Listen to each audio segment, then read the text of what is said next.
Welcome back to movementprofessional.com. So today I want to look at two different ways to work through a Turkish get-up, depending on what our intention is. So the cueing that we often see, especially in the strong first community for working with a kettlebell when we're trying to go heavier, is a packing of the shoulder, which is usually a compression inward of the shoulder, which engages the lat muscle, so the shoulder extensors as much as possible, with a biasing towards supination and external rotation at the shoulder. It's a phenomenal cue when you really want to go a bit heavier and you want to get stronger, or when you're trying to get the next weight that just might feel a little bit unstable for you. You have to get your muscles more engaged, so you have to get a little bit more concentric with your muscles. So you want to keep them active.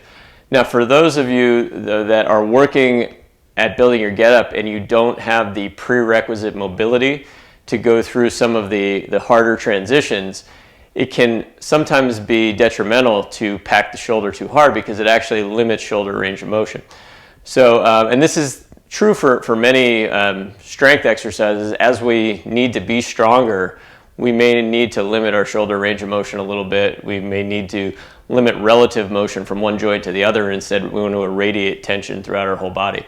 So it's important to know the difference depending on what our limitations are, what our goal is at any one point. So I'm working with some clients now that they're pretty strong with most of the movements that don't have a high demand for mobility, but when it gets into some mobility type stuff, they're limited there more than they are limited with strength.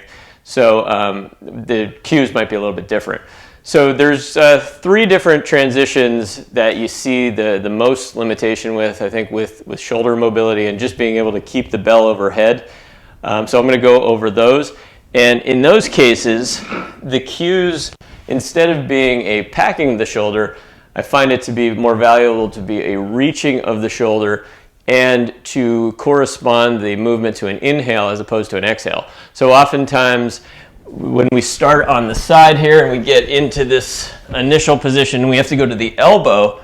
This can be limited for people for many reasons. One, they don't have a good ability to rotate, but it can also just be difficult to get the bell initially overhead if the overhead mobility and even the stability on the down elbow is limited. So instead of thinking of this as a locking the shoulder down and pulling this shoulder into the socket, and thinking breathe out as you come up, which would be just thinking about using your muscles as much as possible, so being as strong as possible to get there.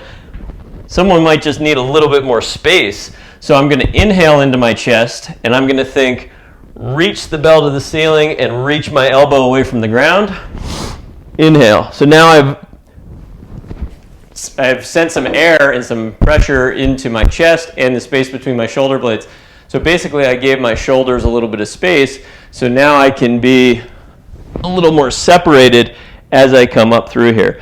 And that can be a very valuable cue depending on how heavy the load is, especially if you're getting stuck with some of the mobility issues going through that. So that's one transition. The other one that you often see is when you get into this oblique sit, or you're about to do your bridge.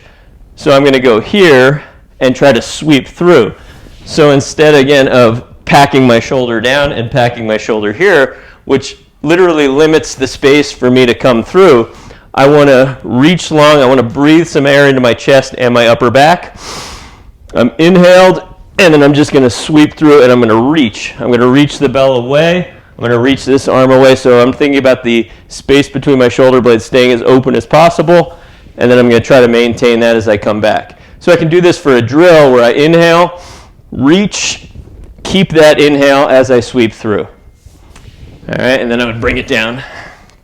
And then the last time you usually see it would be you're up coming from that position. All right, so I've got through to my sweep, and then being able to get up from here. So again, I may give it an inhale and reach the limb up, square. So from standing, I have two options. I can exhale if I see that the client, or I'm dumping forward at the hips and I just need a little bit more stability down lower, then I'm going to exhale, stay tight, keep my hips in where I want them, and bring that up. However, if you see as you're standing that the elbow has to bend when you come up, and you're pretty solid down here, but the arm just won't stay straight, again, I can think inhale, reach, and then just stand straight up through there. So again, you have some options through there, depending on what you're seeing with your clients or what you're seeing in yourself, and depending on what your goal is. So again, when you're trying to get a little bit more space in the shoulders, being able to inhale into the chest, into the upper back, can give the shoulders a little bit more space. If you need a little bit more strength and you're going for that PR with your get up, packing the shoulders is probably going to be a better option, squeezing the heck out of that belt and irradiating as much as you can. If you have any questions, please comment below.